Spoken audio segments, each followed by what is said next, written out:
Small disclaimer, I will not go over every support build.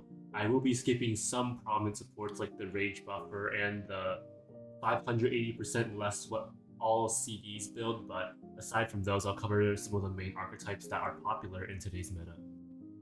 Anyways, here's a generic weakener build. So this build relies on the fact that the Curse Flame set, it has a separate unique weakening that stacks with the default weakening. So we can trigger the Curse Flame weakening by using Fireball, and we can trigger our unique weakening by using a Weapon Art. This way we'll stack weakening so that the boss does no damage. Now let's see how it works out in Dungeon.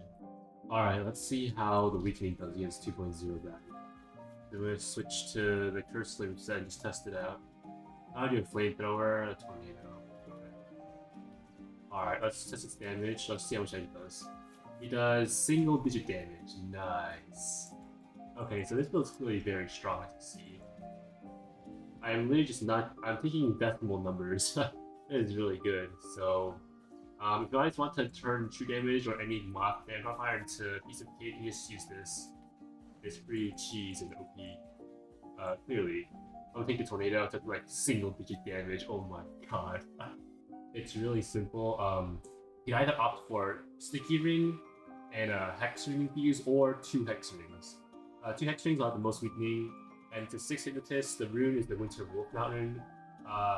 So all you have to do is M1 and you get hit with 1.17 Hypnotist, which is about double the magic damage. So let's test that out. So let's M1. Ooh, I did too much damage. Hold on, what the hell am I using? Oh, that's why, okay. So let's M1, that did 16.5. Let's bite with the Winter Wolf, and then let's M1 again. I did 40.2, so it over doubled my damage.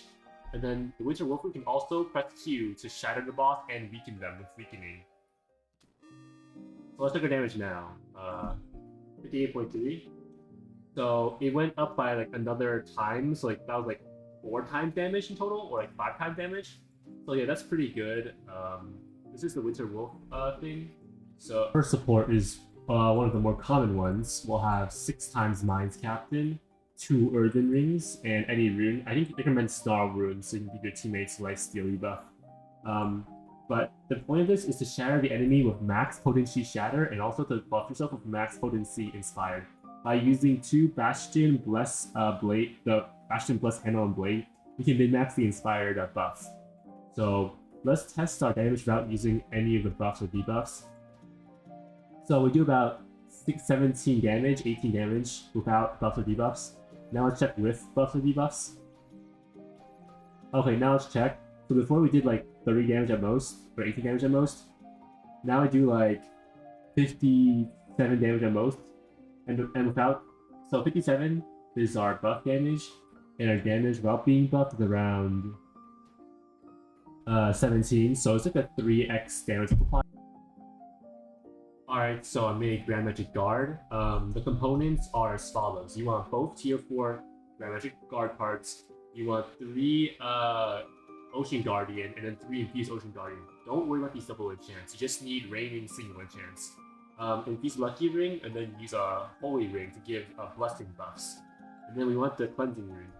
Basically, what you can do is you can provide double defense buffs, by just M1ing, and then holding block after that. So you have 2 different reinforces that are approximately 60% each. Magic Reinforce is 56.52, and then Reinforce is 60.93. These stack. These are not the highest potencies you can get them, but the fact that you're doing all of this while cleansing and healing your allies of raining makes this build pretty cracked. So it does it all. Healing, defending, and yeah, this works really well against true dailies, true damage dailies, so yeah, I recommend this. Pretty solid. The raining AoE is really giant, so they will definitely be buffed by the reinforce and the double reinforce with magic turn. Alright, Thorn Omega Baddie, let's just count this damage reduction. Let's just set the damage reduction, nothing else. So you see, we take 0 decimal numbers of damage, so this is pretty good. Let's take damage intentionally. Okay, so we take single digit number of damage to something that would have done like 50 plus damage. Oh, if I don't block, it'll still do like no damage to me. I thought the block to get the magic reinforce. Okay, you took like 7 damage from that attack. From like, we would have taken like 70. My bad. Let me not block that. I didn't block that, and I did. Oh wait, I turtle this build. Wait, you can't actually test. Okay, so we have the Cinder build, support build.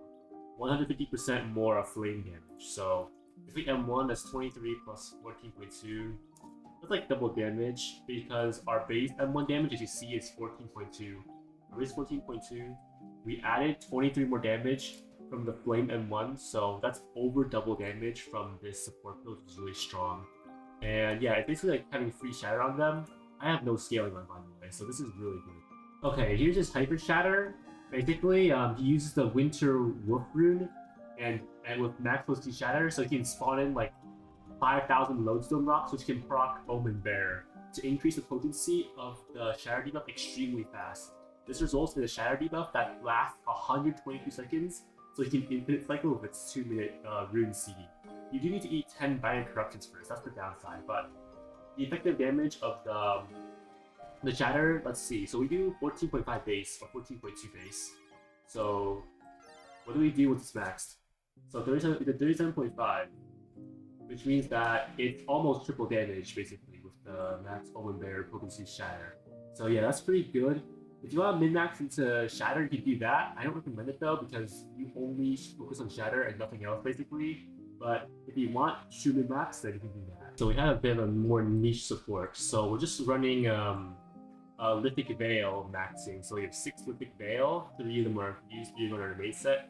You can go warped for min-max Lithic Veil. Personally, I find that it's not really worth it.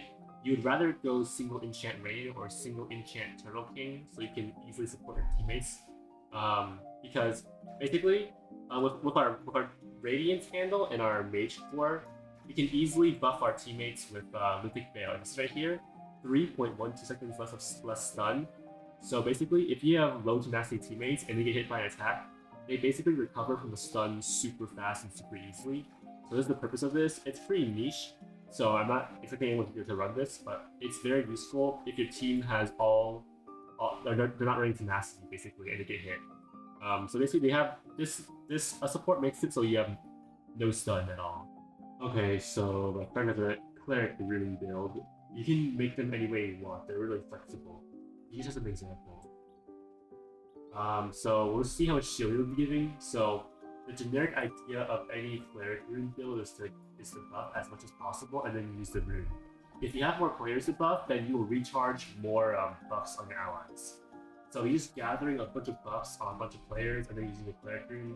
That gave out 88 shield. So that's just an experimental build. If there was more players, it would restore all 240 shield. But it's not an official build because it's incomplete. I think Cleric might be a bit stronger. I'm not sure though. But yeah, that's just a little concept build. And I guess the shield, at the time the shield gave 104 stacks, and I was